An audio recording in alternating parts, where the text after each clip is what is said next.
Well, I've got my engine all put back together, getting ready to reinstall it tomorrow. I've got the front end all put together.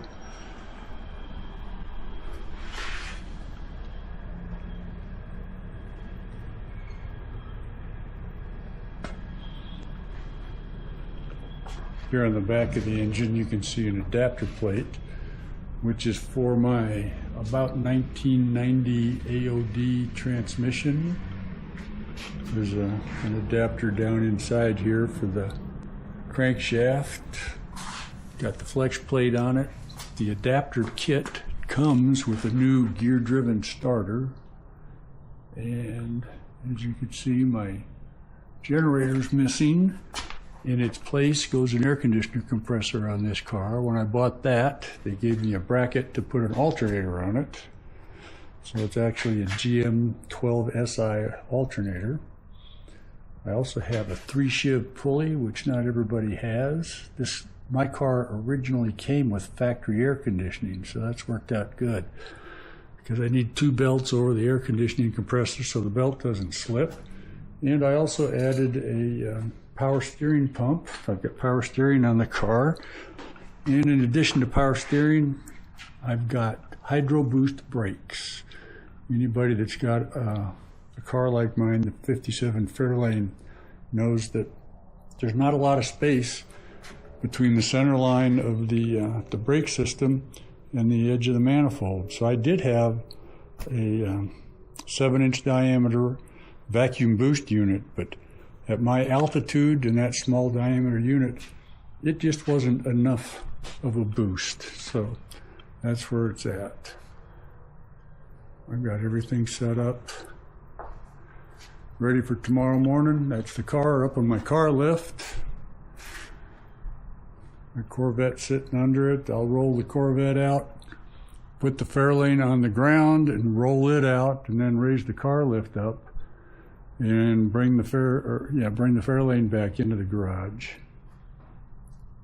I can't lift high enough with this rig to put the engine in while the car still sits on the car lift. I have to raise the car lift up so that the legs of the engine hoist would go under that, and it's just too high. It won't lift that much. So that's tomorrow's project.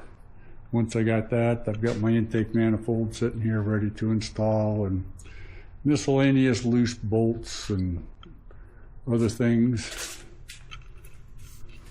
There sits my air conditioning compressor, still connected.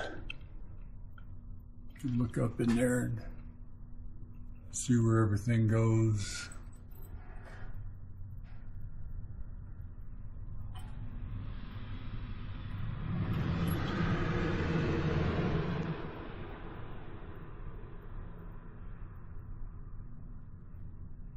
It's going to be a fun project.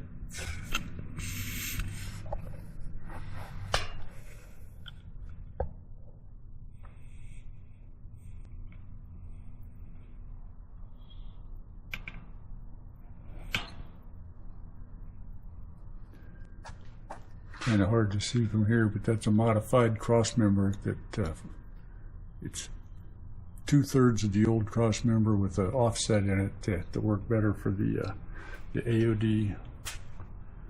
Of course, the AOD's got the same gear ratios as the original Ford-O-Matic, but the original Ford-O-Matic did not use first gear unless you manually shifted it into first gear. So the AOD starts off in first gear and has an overdrive. And this is a shift lever that I made, or a modification shift lever. This actually connects up to the stock shift lever, and the gears all line up. I did a little modeling of this crank right here, the bell crank, so that the angle and the lengths of the different arms allow a full sweep. Kind of works cool. When I added this AOD, I did not modify the length of the drive shaft, but I did buy a new front yoke. And this yoke, I don't remember how long it is from what the other one is, but this is just a little bit longer, and that makes everything line up just right. So that was easy to do too.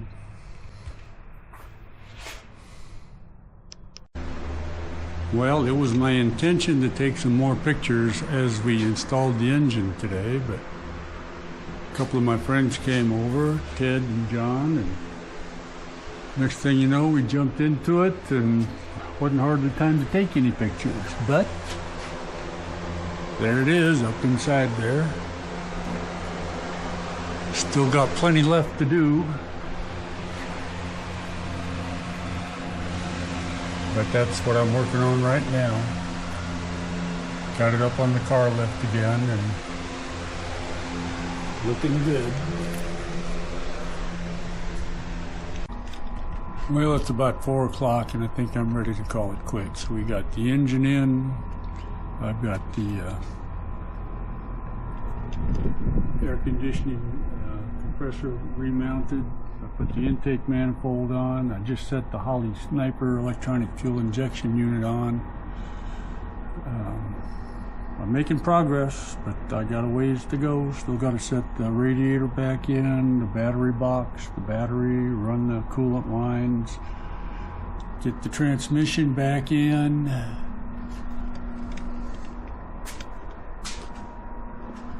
But progress is being made.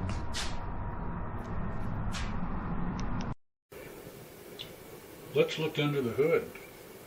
You'll find an original 292 cubic inch V8 Y-block engine. I've recently had it remanufactured. There are several upgrades in the engine compartment. The biggest item is I no longer have a carburetor. Under the air cleaner, you will find a Holley Sniper.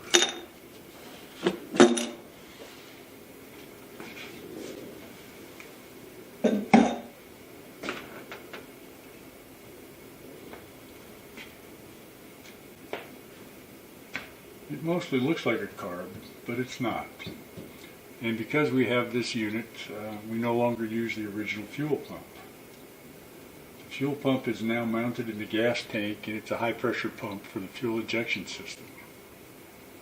Other than that, it's pretty stock, but with the addition of the Holley Sniper, I had to have a water temperature gauge here.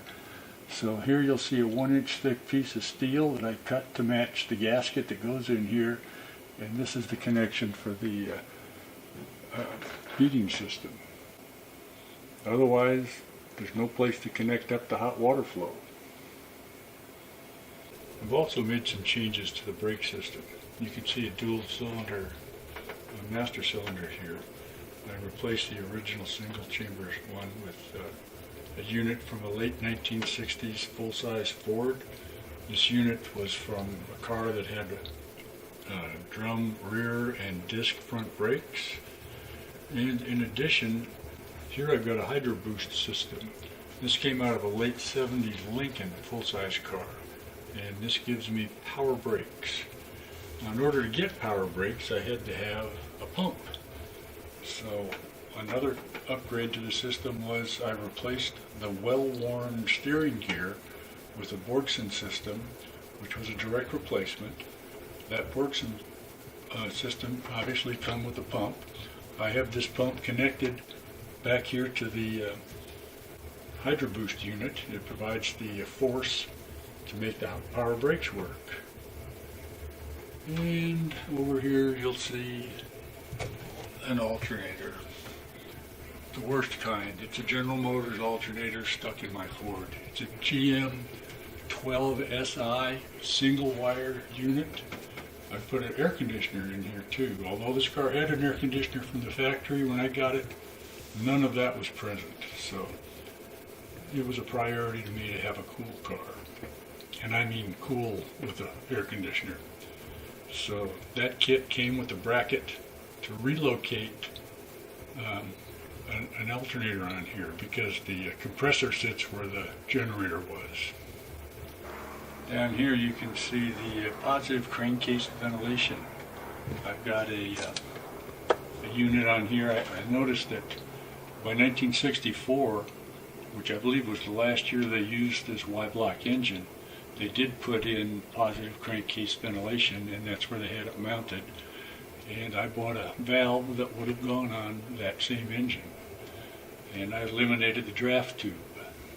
So way down in here, it's kind of hard to tell, but the fuel pump's gone, the draft tube's gone. Don't need them anymore.